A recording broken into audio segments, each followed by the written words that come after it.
Assalamualaikum warahmatullahi wabarakatuh. Perkenalkan kami dari kelompok 2, saya sendiri Novi Anggraini. Perkenalkan, nama saya Elmenti Sapitri. Perkenalkan, nama saya Stevi Yolanda.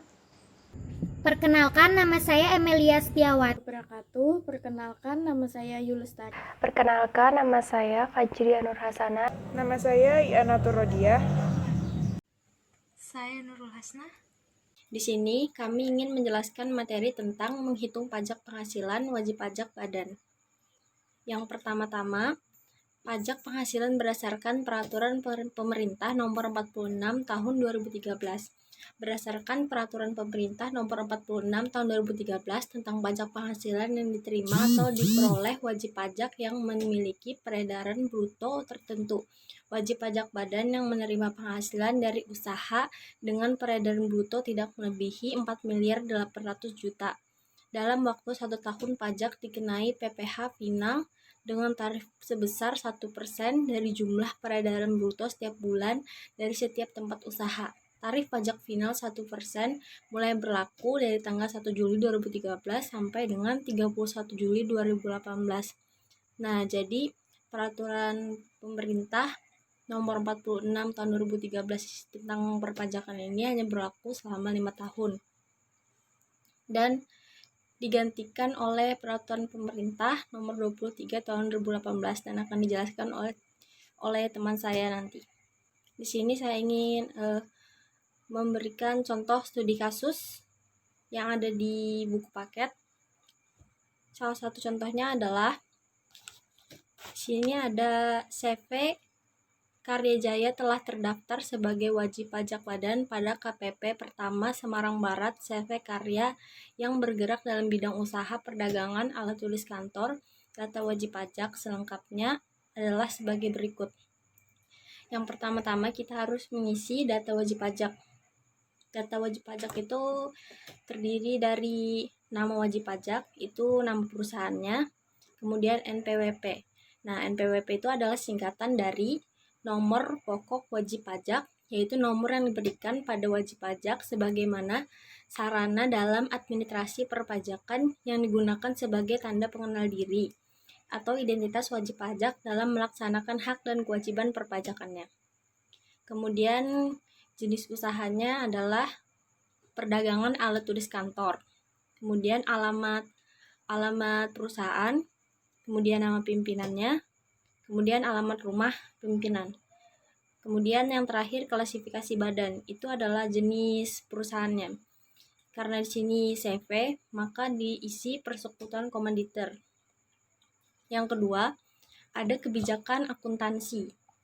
Kebijakan akuntansinya terdiri dari yang pertama, penyusutan aset tetap berdasarkan ketentuan perpajakan. Yang kedua, pencatatan persediaan menggunakan metode FIFO. Nah, jadi metode FIFO itu adalah singkatan dari first in, first out, yang artinya masuk pertama, keluar pertama. Maka pada metode ini, unit persediaan yang pertama kali masuk ke gudang perusahaan akan dijual pertama. Metode FIFO ini digunakan pada asumsi bahwa aliran kos masuk persediaan harus dipertemukan dengan hasil penjualannya. Kemudian yang ketiga ada peredaran bruto CV Karya Jaya tahun 2019 sebesar Rp4.428.528.000. Di sini ada tabel peredaran bruto setiap bulan dari CV Karya Jaya, dan ini adalah hasil peredaran bruto selama 1 tahun. Kemudian di sini ada lampiran rekapitulasi penjualan omset bulanan CV Karya Jaya tahun 2019 yang berisi transaksi penjualan oleh CV Karya Jaya selama per bulan secara spesifik. Saya akan menjelaskan tentang pajak penghasilan berdasarkan PP nomor 23 tahun 2018. Peraturan ini berlaku sejak 1 Agustus 2018. Konsekuensi memilih perhitungan pajak menggunakan tarif ini adalah perusahaan harus membayar pajak 0,5% dari perendahan bruto. Ketentuan tarif pajak final berdasarkan PP nomor 23 tahun 2018 tentang pajak penghasilan atas penghasilan dari usaha yang diterima atau diperoleh wajib pajak yang memiliki peredaran bruto tertentu. Yang A. Pengenaan tarif PPh final 0,5 memiliki batas waktu. Setelah batas waktu tersebut berakhir, WP akan kembali menggunakan skema normal seperti diatur oleh pasal 17 UU nomor 36 tahun 2018. Hal ini ditujukan untuk mendukung wajib pajak, penyelenggaraan pembukaan dan pengembangan usaha. Batas waktu yang diberikan pemerintah bagi WIP yang ingin memanfaatkan tarif PPh final 0,5 sebagai berikut. Yang pertama, 7 tahun pajak untuk WIP orang pribadi. Yang kedua, 4 tahun pajak WP badan pembentuk koperasi, CP atau firma. Yang ketiga, 3 tahun pajak bagi WP badan pembentuk perseroan terbatas. Yang B, tarif PPh final 0,5 bersifat operasional.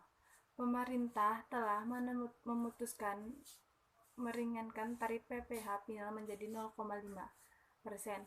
Ketentuan ini bersifat operasional karena wajib pajak dapat memilih untuk mengikuti tarif dengan skema final 0,5 atau menggunakan skema normal yang mengacu pada pasal 17 UU nomor 36 tahun 2008 tentang pajak penghasilan. Di sini terdapat contoh studi kasus 7. Soalnya, CP Merapi Jaya telah terdaftar sebagai wajib pajak badan pada KPP Pratama Semarang Barat. CP Merapi Jaya bergerak dalam bidang usaha perdagangan, alat tulis kantor. Data wajib pajak selengkapnya adalah sebagai berikut. Yang pertama, data wajib pajak. Nama wajib pajak CP Merapi Jaya. NPWP 0436456783030000. Jenis usaha perdagangan alat tulis kantor.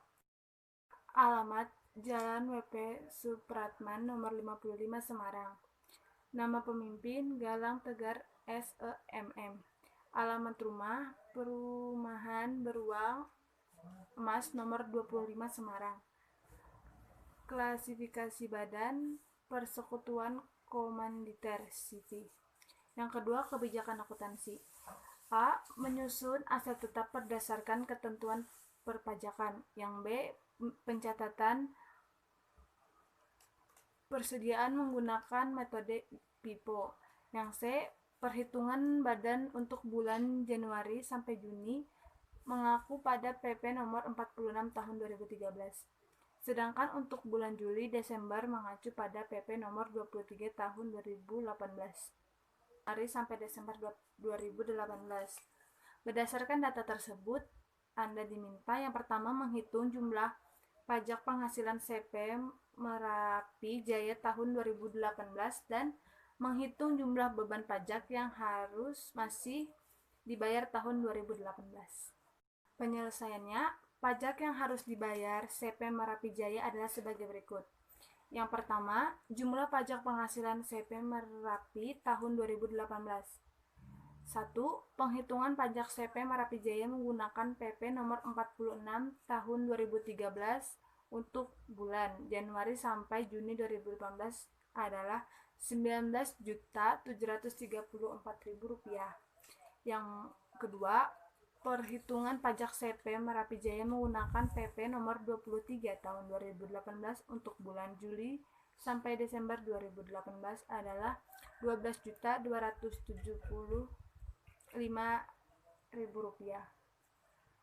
Jumlah pajak yang harus dibayar CP Merapi tahun 2018 sama dengan Rp19.734.000 dikurang Rp12.275.000 sama dengan Rp32.900.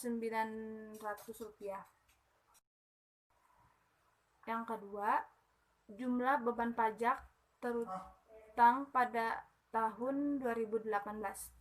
Pajak Januari 2018 sampai November 2018 sudah dibayar, sedangkan pajak untuk bulan Desember 2018 belum dibayar karena baru ditetapkan pada bulan Januari 2019, sehingga jumlah pajak terutang untuk tahun 2018 adalah Rp2.100.000.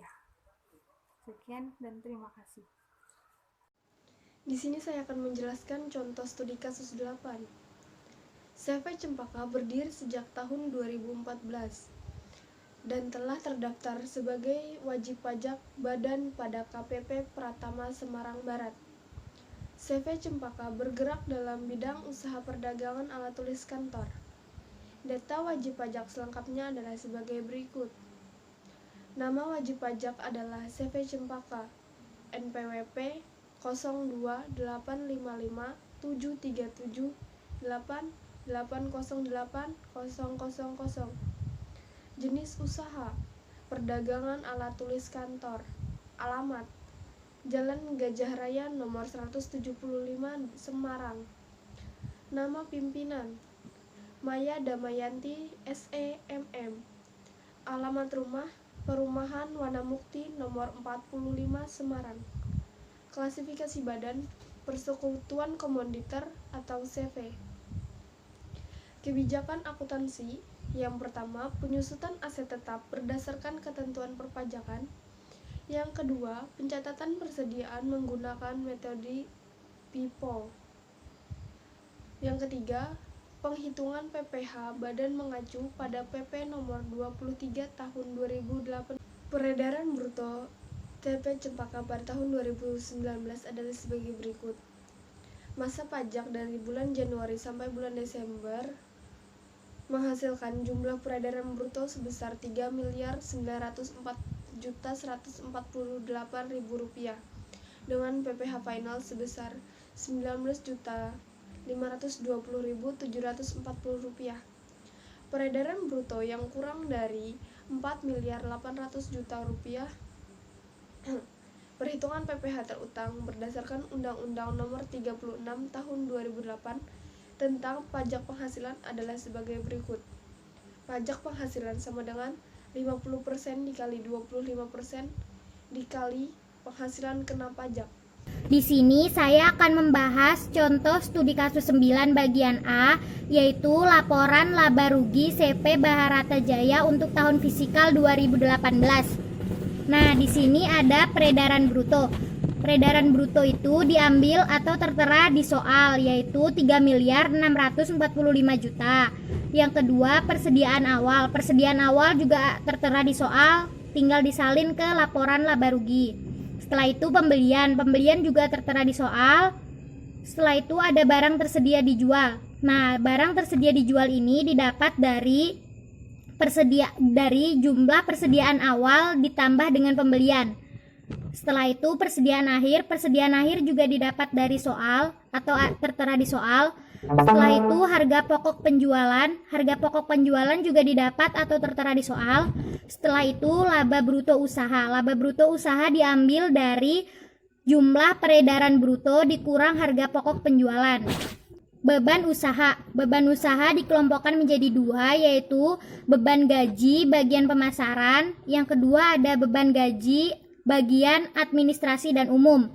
Nah, beban gaji bagian pemasaran ini terdiri dari beban gaji bagian pemasaran, beban perjalanan dinas, beban pemeliharaan kendaraan, beban bahan bakar, beban penyusutan kendaraan. Beban bagian administrasi dan umum terdiri dari beban gaji bagian administrasi dan umum, juga beban asuransi, beban keamanan, beban kebersihan, beban sewa kantor, beban ATK, beban bea materai, dan beban bagian umum lainnya. Nah, setelah itu ada total beban operasional. Nah, total beban operasional ini didapat dari jumlah beban bagian pemasaran ditambah beban bagian administrasi dan umum. Lalu ada laba usaha sebelum pajak. Laba usaha sebelum pajak ini didapat dari jumlah laba bruto usaha dikurang total beban operasional. Di sini saya ingin menjelaskan tentang A. Peredaran bruto kurang dari 4.800.000.000. Penghitungan PPh terutang. berdasarkan Undang-Undang Nomor 36 Tahun 2008 adalah sebagai berikut, yaitu 50% dikali 25% dikali penghasilan kena pajak. B. Menghitung pajak yang harus dibayar CV Bratajaya, yaitu penghasilan pajak menggunakan pasal 31E Undang-Undang Nomor 36 Tahun 2008, yaitu 50% dikali 25% dikali 598.955.000 rupiah sama dengan 74.869.375 rupiah. Dibulatkan menjadi 34.869.400 rupiah. Angsuran PPh badan pasal 25 ialah 44.550.000. PPh terutangnya ialah hasil yang dibulatkan menjadi dikurang angsuran PPh badan pasal 25 adalah 30.319.400 rupiah. Jadi PPh yang terutang dari CP Bratajaya ialah 30.319.400 rupiah. Selanjutnya saya akan menjelaskan sedikit contoh soal, yaitu contoh soal studi kasus 11. Saya akan membacakan contoh soalnya. PT Nusantara Sakti bergerak di bidang jual beli sepeda motor. Data wajib pajak selengkapnya adalah sebagai berikut. Nama wajib pajak PT Nusantara Sakti, nomor pokok wajib pajak atau NPWP 025578650700. Jenis usaha yaitu penjualan sepeda motor. Alamat Jalan Majapahit nomor 22 Semarang. Berikut adalah data keuangan PT Nusantara Sakti untuk periode 31 Desember 2018. Peredaran bruto sebesar 81 miliar, harga pokok penjualan sebesar 61 miliar 500 juta. Beban usaha, di dalam beban usaha ada dua, yaitu beban bagian pemasaran, beban bagian gaji bagian penjualan yaitu 2 miliar 150 juta. Beban angkut penjualan sebesar 123.600.000 rupiah. Beban promosi sebesar 1.344 juta. Beban depresiasi kendaraan sebesar 864 juta. Selanjutnya ada beban administrasi dan umum. Beban gaji bagian administrasi dan umum sebesar 1.550 juta. Kemudian ada beban perlengkapan kantor sebesar 660 juta. Selanjutnya ada beban depresiasi bangunan kantor sebesar 930 juta. Beban depresiasi aset tetap sebesar 1.050 juta. Dan angsuran PPh badan sebesar 720 juta.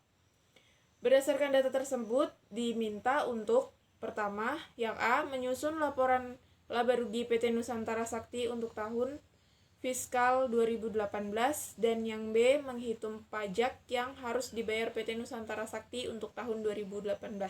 Di sini saya akan membahas poin A, yaitu menyusun laporan laba rugi PT Nusantara Sakti untuk tahun fiskal 2018.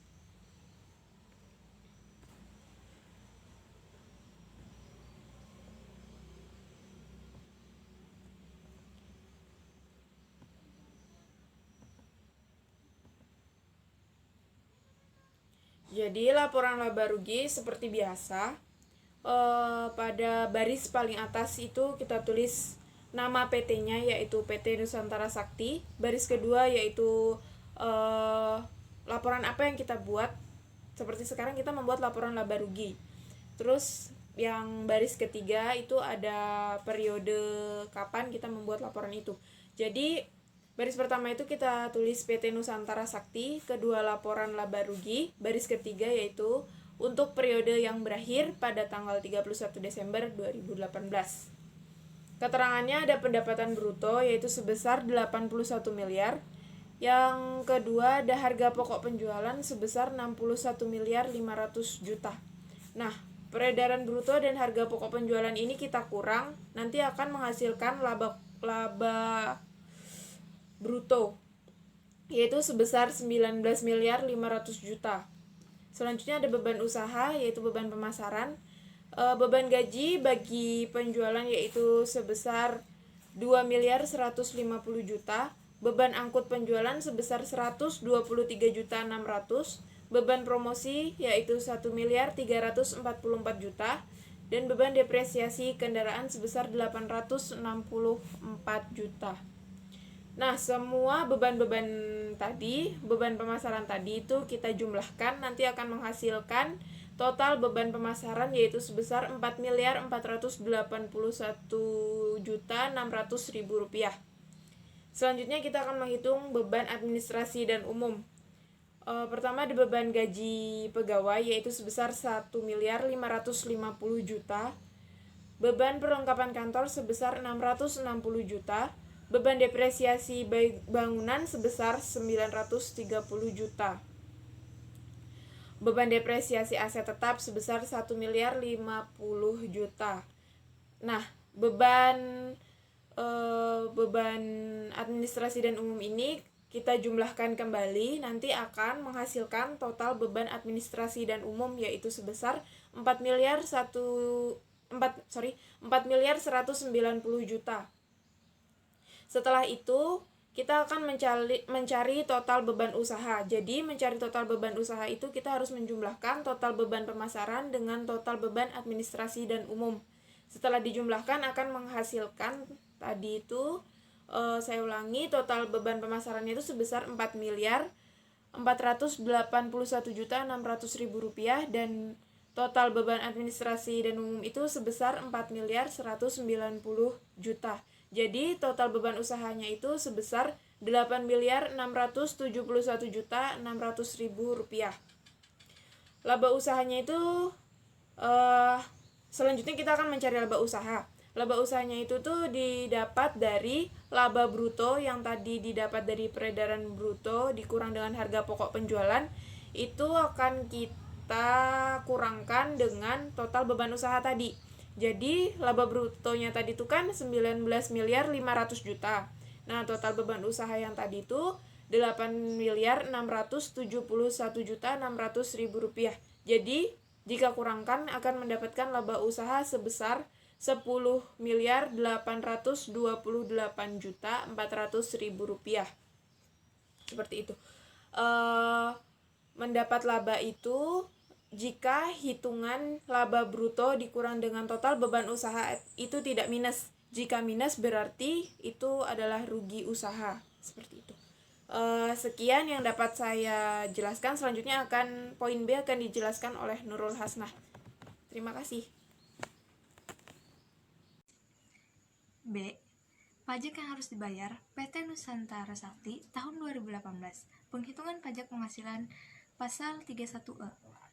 Penghasilan neto fiskal sama dengan 10.828.400.000. Pajak yang harus dibayar yaitu 25% dikali 10.828.400.000 sama dengan 2.707.100.000.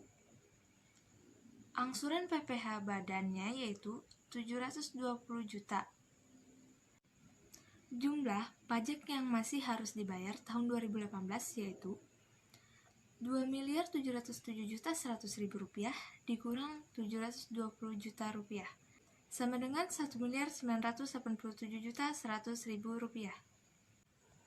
C. Peredaran bruto lebih dari 50 miliar rupiah. Menurut pasal 17B, jika peredaran bruto lebih dari 50 miliar rupiah dan bukan perusahaan terbuka, perhitungan pajak penghasilan sama dengan 50% dikali 25% dikali penghasilan kena pajak dari bagian peredaran bruto.